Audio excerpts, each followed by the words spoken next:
नमस्ते दोस्तों, मैं अंकुर शर्मा आपका स्वागत करता हूं अपने YouTube channel ability by chance पर। और हम बात कर रहे थे ग्लाइकोजन मेटाबॉलिज्म और इसके डिफरेंट स्टेप्स के बारे में। और आज की वीडियो में बात करूंगा ग्लाइकोजन के ब्रेकडाउन के बारे में और हम किस प्रकार ग्लाइकोजन के ब्रेकडाउन से ग्लूकोज मॉलिक्यूल बनाते हैं।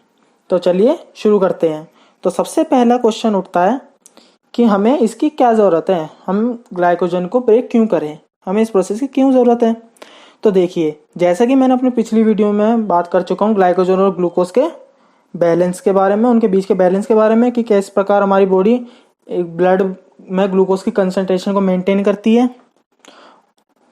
और जैसा कि आप जानते हैं कि हमारी बॉडी में दो स्टेट होती हैं, हाईली एनर्जेटिक स्टेट और low energetic state. Highly energetic state में हमारे पास एम्पल अमाउंट या एक्सेस अमाउंट में ग्लूकोज प्रेजेंट होता है, पर जैसे ही हमारी बॉडी लो एनर्जेटिक स्टेट में आती है तो number of glucose molecule decrease हो जाते हैं हमारे ब्लड में, यानी ग्लूकोज की कमी पड़ जाती है हमारे ब्लड में, जिससे हमारी बॉडी इनफ अमाउंट में एनर्जी नहीं बना पाती। तो इस मुश्किल को हल करने के लिए हमें एक ग्लूकोज सोर्स की ज़रूरत होती है जिसको हम ग्लूकोज के लिए यूटिलाइज कर सकें। और हम पहले ही अपनी बॉडी में कॉम्प्लेक्स और ब्रांच पॉलीसेकेराइड ग्लाइकोजन की फॉर्म में इसे स्टोर कर चुके होते हैं सोर्स को।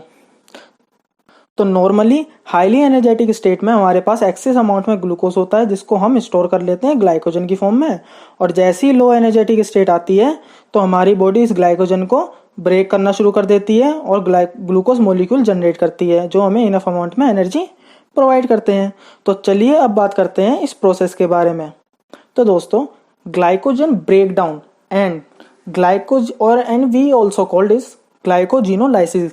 Lysis means break down and glycogen किसका, लाइसिस किसका हो रहा है यहाँ, यानी ब्रेक डाउन किसका हो रहा है, ग्लाइकोजन का, इसलिए हम इसको कहते हैं ग्लाइकोजिनोलाइसिस। तो इस प्रोसेस को करने के लिए हमें कुछ एंजाइम्स की जरूरत होती है और ये एंजाइम ग्लाइकोजन के ग्लाइकोसिडिक बॉन्ड और लिंकेजेस को तोड़ने का काम करते हैं, जिसके बाद हमें ग्लूकोज 1 फॉस्फेट मिलता है।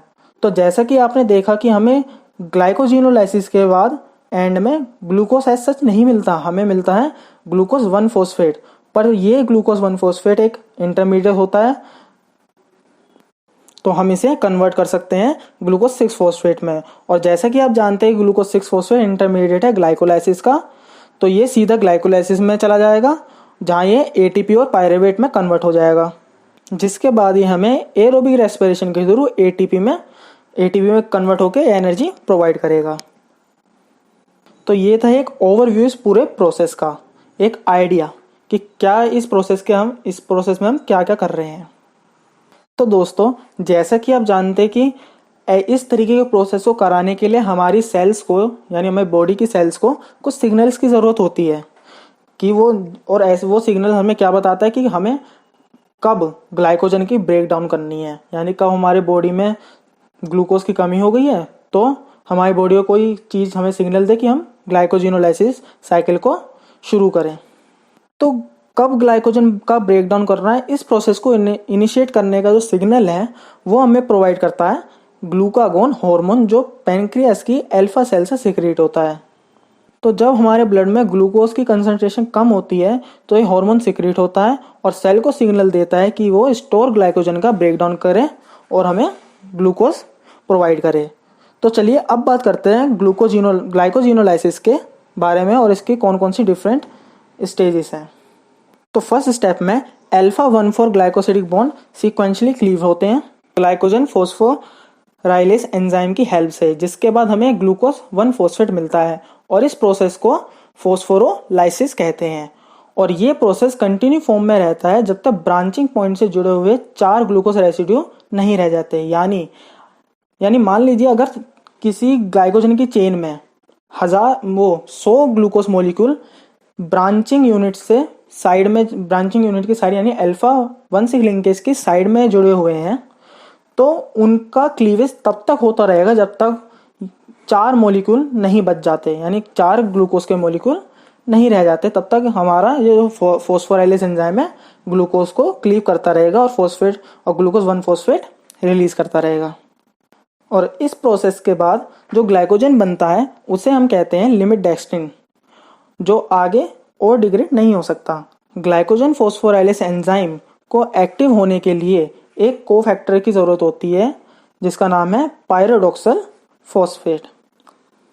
अगले स्टेप में ग्लाइकोजन की ब्रांच यूनिट क्लीव होती है जिसमें 2 एंजाइम काम करते हैं और इनको हम कहते हैं डी ब्रांचिंग एंजाइम। तो सबसे पहले ग्लाइकोसाइल 4:4 ट्रांसफरेज एंजाइम 3 से 4 ग्लूकोज रेसिड्यूज को रिमूव करता है ब्रांच चेन से, यानी जो अल्फा 1 6 लिंकेज से जुड़ी हुई है ना लीनियर चेन के साथ, उसके साथ में जो ग्लूकोज मॉलिक्यूल है उनको रिमूव करना शुरू करेगा और इसके बाद एक फ्री ग्लूकोज मॉलिक्यूल रिलीज हो जाता है। आखिर में इस एंजाइम के एक्शन के बाद में जो एक भी बचा हुआ रह जाता है ग्लूकोज, वो भी रिलीज हो जाता है और अगले स्टेप में बची हुई ग्लाइकोजन चेन पर फिर फॉस्फोराइलेज एंजाइम काम करता है और सारे ग्लूकोज को ग्लूकोज 1 फॉस्फेट में चेंज कर देता है, जिसके बाद ये फॉस्फोग्लूकोम्यूटेस एंजाइम की हेल्प से ग्लूकोज 6 फॉस्फेट में कन्वर्ट हो जाते हैं और एरोबिक रेस्पिरेशन के बाद और ये जाते हैं फिर ग्लाइकोलाइसिस में। और ग्लाइकोलाइसिस के बाद जो हमारा ग्लूकोज 6 फॉस्फेट है वो फिर एरोबिक रेस्पिरेशन के सारी स्टेज से होकर हमें एटीपी प्रोवाइड करता है जो हमें एनर्जी प्रोवाइड करती है। तो ये था ग्लाइकोजिनोलाइसिस।